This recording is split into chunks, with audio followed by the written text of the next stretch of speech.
Hyderabad RTC cross roads bus Bhavan వద్ద high tension వాతావరణం నెలకొంది. బస్ భవన్ ఆర్టీసీ కార్మిక సంఘాల ప్రతినిధులు అక్కడికి భారీగా చేరుకున్నారు. యాజమాన్యానికి సమ్మె నోటీస్ ఇచ్చింది ఆర్టీసీ జేఏసీ. ఎలక్ట్రిక్ బస్సులు తీసుకొస్తే డ్రైవర్లు ఉపాధి కోల్పోయే అవకాశం ఉన్నందున ప్రభుత్వం ఆర్టీసీ బస్సులను కొనుగోలు చేసి ఉన్న డ్రైవర్లనే కొనసాగించాలని డిమాండ్ చేస్తుంది. ఆర్టీసీని ప్రభుత్వంలో విలీనం చేయాలని విజ్ఞప్తి చేసింది. 21వ వేతన సవరణ సంఘం ఏర్పాటు చేయాలని డిమాండ్ చేసింది. ఆర్టీసీ ఎండీ సర్జనార్ సెలవులపై ఉండడంతో ఈడీ మున్సేకర్కు ఇచ్చిన కార్మిక సంఘాలు మున్సేకర్కు నోటీసు ఇచ్చాయి. ఇక దీనిపై 1-2 రోజుల్లో ప్రభుత్వం స్పందించే అవకాశం ఉంది. లేదంటే ఆర్టీసీ ఉద్యోగులు సమ్మె బాట పడతారు.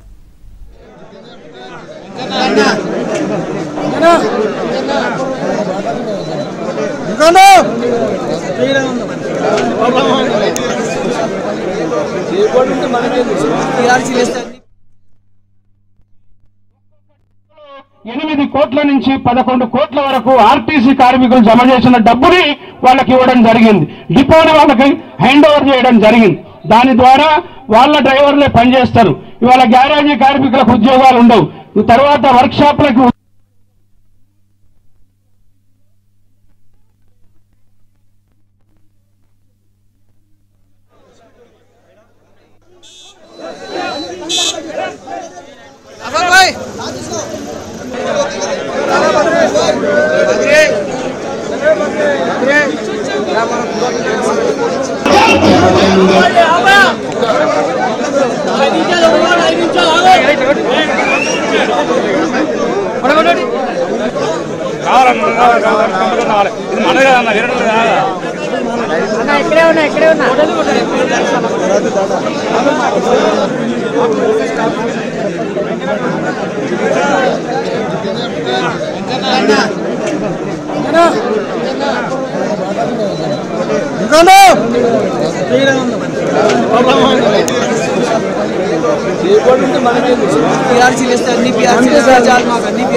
Hyderabad RTC cross roads bus Bhavan వద్ద హై టెన్షన్ వాతావరణం నెలకొంది. బస్ భవన్ ఆర్టీసీ కార్మిక సంఘాల ప్రతినిధులు అక్కడికి భారీగా చేరుకున్నారు. యాజమాన్యానికి సమ్మె నోటీస్ ఇచ్చింది ఆర్టీసీ జేఏసీ. ఎలక్ట్రిక్ బస్సులు తీసుకొస్తే డ్రైవర్లు ఉపాధి కోల్పోయే అవకాశం ఉన్నందున ప్రభుత్వం ఆర్టీసీ బస్సులను కొనుగోలు చేసి ఉన్న డ్రైవర్లనే కొనసాగించాలని డిమాండ్ చేస్తుంది. ఆర్టీసీని ప్రభుత్వంలో విలీనం చేయాలని విజ్ఞప్తి చేసింది. 21వ వేతన సవరణ సంఘం ఏర్పాటు చేయాలని డిమాండ్ చేసింది. ఆర్టీసీ ఎండీ సర్జనార్ సెలవులపై ఉండడంతో ఈడీ మున్సేకర్కు కార్మిక సంఘాలు సమ్మె నోటీసు ఇచ్చాయి. దీనిపై 1-2 రోజుల్లో ప్రభుత్వం స్పందించే అవకాశం ఉంది. లేదంటే ఆర్టీసీ ఉద్యోగులు సమ్మె బాట పడతారు.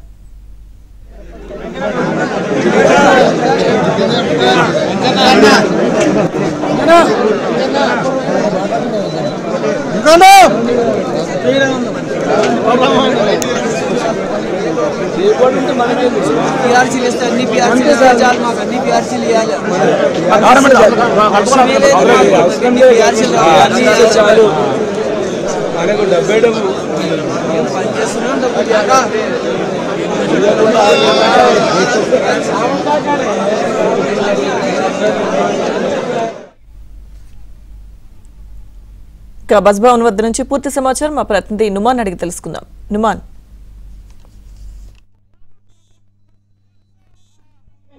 లక్ష్మీదుర్గ ఏదైతే దాదాపు 21 డిమాండ్లతో ఆర్టీసీ కార్మికులు సమ్మెకు పిలుపునిచ్చారు. సమ్మె నోటీసులు ఆర్టీసీ యాజమాన్యానికి అయితే సమర్పించినటువంటి పరిస్థితి ఉంది. దాదాపు 4 ఏళ్ల తర్వాత ఆర్టీసీ కార్మికులు సమ్మె బాట పట్టారని చెప్పవచ్చు. సో ఈ నేపథ్యంలో బస్ భవన్ దగ్గర అంతా కూడా మొత్తం కూడా ఒక హైటెన్షన్ వాతావరణం అయితే మనకు బస్ భవన్ దగ్గర కనిపిస్తుంది చెప్పొచ్చు. ప్రస్తుతం మనం బస్ భవన్ దగ్గర ఉన్నాము. బస్ భవన్ దగ్గర చూడొచ్చు, దాదాపు వందలాది మంది ఆర్టీసీ కార్మికులందరూ కూడా ఇక్కడ చేరుకున్నారు. సో ఈ కార్యక్రమంలో పాల్గొంటారు. ప్రధానంగా ఏదైతే ఆర్టీసీ విలీనం, ప్రభుత్వంలో విలీనం అనే డిమాండ్ మాత్రం దాదాపు 14 నెలల నుంచి పెండింగ్ గానే ఉంది.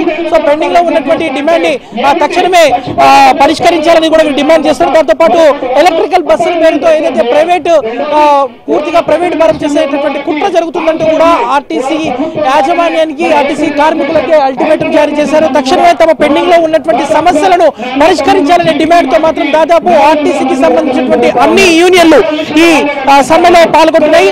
దాదాపు 41 41 రోజుల పాటు ఏదైతే ఈ రోజు సమ్మె నోటీస్ ఇచ్చారో సమ్మె నోటీస్ ఇచ్చిన 41 రోజుల తర్వాత ఆర్టీసీ కార్మికులు పూర్తిగా సమ్మెలో పాల్గొనేటువంటి అవకాశం ఉంది. దాదాపు 21 డిమాండ్లతో ప్రస్తుతం ఆర్టీసీ కార్మికులు ఆర్టీసీ యాజమాన్యానికి ఏదైతే బస్ భవన్ లో ఏదైతే సమ్మె నోటీస్ అయితే ఇచ్చినటువంటి పరిస్థితి. ఈ నేపథ్యంలో పెద్ద ఎత్తున కూడా ఇక్కడికి ఇటు ఆర్టీసీ కార్మికులు ఇటు కేవలం హైదరాబాద్ నుంచే కాకుండా తెలంగాణలోని వివిధ ప్రాంతాల నుంచి పెద్ద ఎత్తున కూడా ఆర్టీసీ కార్మికులందరూ కూడా ఇక్కడ చేరుకున్నటువంటి పరిస్థితి ఇక్కడ ఉందని చెప్పొచ్చు. ప్రస్తుతం మనం ఏబిఎస్ కింద చూడొచ్చు. బస్ భవన్ ముందు ఆర్టీసీ కార్మికులు అయితే ఆందోళన దిగారు. సో వారంతా కూడా వారి డిమాండ్లు ఏవైతే ఉన్నాయో డిమాండ్ అన్ని కూడా పరిష్కరించాలనే డిమాండ్ తో మాత్రం వీరంతా కూడా పెద్ద ఎత్తున కూడా ఇక్కడ చేరుకున్నటువంటి పరిస్థితి మనకు కనిపిస్తుంది. ప్రస్తుతం మనము ఏబిఎస్ కింద కూడా చూస్తున్నాము. పెద్ద ఎత్తున కూడా చేరుకున్నటువంటి పరిస్థితి. ప్రధానంగా మీ డిమాండ్ ఏంటి, ఏం కోరుతున్నారు ప్రభుత్వాన్ని మీరు? గవర్నమెంట్ లో విలీనం చేయాలి, pay scales pending pay scales చేయాలి, వెహికల్స్ అన్ని గవర్నమెంటే కొనాలి. ఇవే 3 ప్రధాన డిమాండ్లు. ప్రైవేట్ పరం చేసేది ప్రస్తుతానికి ఆపేయాలి. ప్రైవేట్ వెహికల్స్ ఎలక్ట్రికల్ వెహికల్స్ తీసుకుంటున్నారు, అవి కాకుండా గవర్నమెంటే వెహికల్స్ తీసుకుంటే రిక్రూట్మెంట్ పెంచాలి. ప్రధాన డిమాండ్లు 3. ఒకటి గవర్నమెంట్ లో విలీనం చేయాలి, 2 మరి పే స్కేల్స్ పెండింగ్ ఉన్న బకాయిలన్నీ చెల్లించాలి, 3 ప్రైవేటిజం ఏదైతే చేయవలసిన అడుగులు వేస్తున్నారో అది తక్షణమే ఆపేసి గవర్నమెంట్ వెహికల్స్ కొని ఇంకా రిక్రూట్మెంట్ చేయాలని కోరుకుంటున్నాం. ప్రభుత్వంలో విలీనం చేయాలనేది ప్రభుత్వంలో విలీనం గురించి ప్రభుత్వాలు విలీనం చేయాలి, ఇచ్చిన మాట నిలబెట్టుకోవాలి. మేము మాకు పిఆర్సీ ఇవ్వాలి, 2021 నుంచి రావాల్సిన పిఆర్సీ ఇవ్వాలి. తర్వాత మాకు అన్ని బకాయిలు చెల్లించాలి. నష్టాలు ఉన్నటువంటి ఆర్టీసీని మొత్తం కూడా దాదాపు 21 డిమాండ్లతో సమ్మె నోటీస్ అయితే ప్రస్తుతం ఇచ్చారు. సో ఆర్టీసీ ఈడీ మునిశేఖర్ కి అయితే సమ్మె నోటీస్ ప్రస్తుతం అందజేసినటువంటి పరిస్థితి. మొత్తానికైతే ఇటు బస్ భవన్ దగ్గర పెద్ద ఎత్తున కూడా ఆర్టీసీ కార్మికులు ఆర్టీసీ ఉద్యోగులు చేరుకొని సమ్మెకైతే పిలుపునిచ్చినటువంటి పరిస్థితి ఇక్కడ కనిపిస్తుంది చెప్పొచ్చు. స్టూడియో.